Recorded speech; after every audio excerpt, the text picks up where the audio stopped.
morning. My name is Adele Drake, and I am the visual arts teacher at Hamden Academy. I am here to show you some ideas for responding to the questions. First of all, how can I become an agent of change to make the world a better place? How does geography impact me as a global citizen?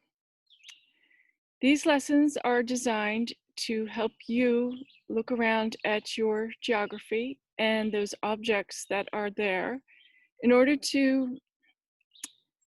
record what you find in a visual language. I'm going to give you some examples of 3 different processes that you can use in order to do this in a lesson that I'm calling Objects of Place. The first example will be a Sienna type process. The second will be an echo printing process. And the third will be an iron oxide print. I think of all of these as images in and out of themselves that can be presented, but they could also be a layering process where you could start with this and then add text or other imagery to this image. And let's get started.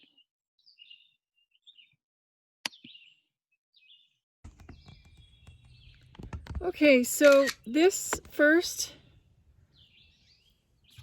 part of the video is about Sienna type. This is a piece of paper that has been treated, and basically what it is a solution A and B on a 1-to-1 ratio that you paint it with and let it dry. Then you take it outside and you expose it to the sunlight with some objects from my garden in this case. And you can see already that they're starting to create an impression on this piece of paper. Now on a cloudy day like today, I would leave this on here for probably at least 10 minutes. And then I will be taking the paper and rinsing it off, and you can get an impression from the objects that you place there. Here's an example, which I did on a canvas actually. So now I can maybe put a gloss finish on this, or I could collage into it, I could paint into it. There's a lot of different things I could do, but I've started with an image that is recording the objects in my place. The next process that I would like to show you, I'll put this aside, is doing an echo print. So this paper here was treated with some alum, which is something you can get in the grocery store. So you just make a alum solution and leave this paper in the alum overnight. And now it's ready to accept some dye. So here's an example of a finished echo print here. And here's another one I just opened up, still wet, here. So the way you would make something like this is you would take your leaves that I've collected from the area where I live. So again, it's the objects from the place. And I'm putting some marigolds in here. I have a rose leaf. This is a leaf of a peony. And I'm just sprinkling these around on the page. Then I have this plant that I've been using for these, which I don't know what it is, but it makes a really interesting impression here. So I am putting these around. And now I am Going to put in some oak leaf as well, because I live on Upper Oak Point Road in Winterport, Maine. So I have that, and I have some coreopsis flowers I can put in here, which print really well. Now, there's a couple ways you could do this part. You could just use a stick that you find, or wooden dowel. You could use an iron spike, like a railroad spike.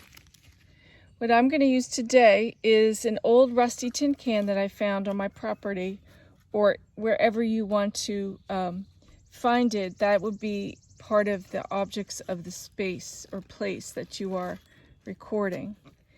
Then what you're going to do is you're going to tightly roll this up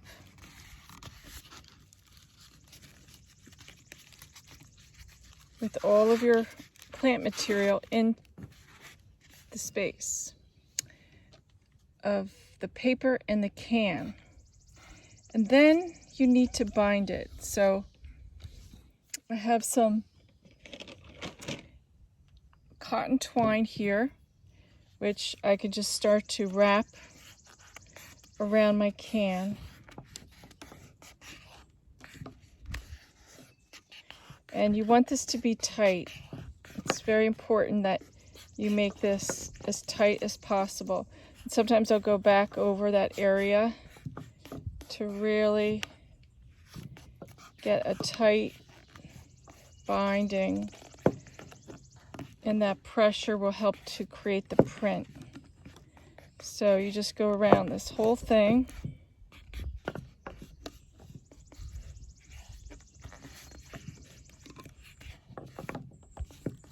until it is completely wound up with this twine. Then what you'll do is you'll put it in hot water. So you got to boil this, and try to use a pot that you don't use for food. So try to get an old pot that no one cares about and fill it with some water. And you don't want to boil it, you want to simmer it for at least 30 minutes or more. And then I just let it soak overnight, and you can let it dry the next day, and then you can open your print. And as I said, this is the one that I opened this morning. And you can see here that I've got a rose leaf here, coreopsis, that weed that I was just showing you. Here's a little maple leaf here, some marigolds, and that will transfer its pigment onto your paper, and thus recording the objects of your place. The last one I want to show you is an iron oxide print. So this was, I've been making this over a period of time. I found these different pieces of iron in a certain geographical location. These were all found at a beach called Sandy Point Beach on the Penobscot River. So what you would do is you would just take your paper, place your iron objects that you found on the paper, and you're going to cover the paper with a solution of vinegar and water.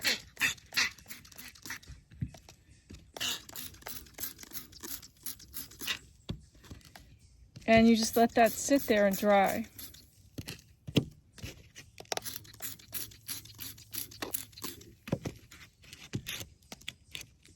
And you get these beautiful iron oxide prints onto your paper, showing these objects that you found in a certain geographical location and the impressions that they can make through this chemical reaction of the vinegar and water and the iron.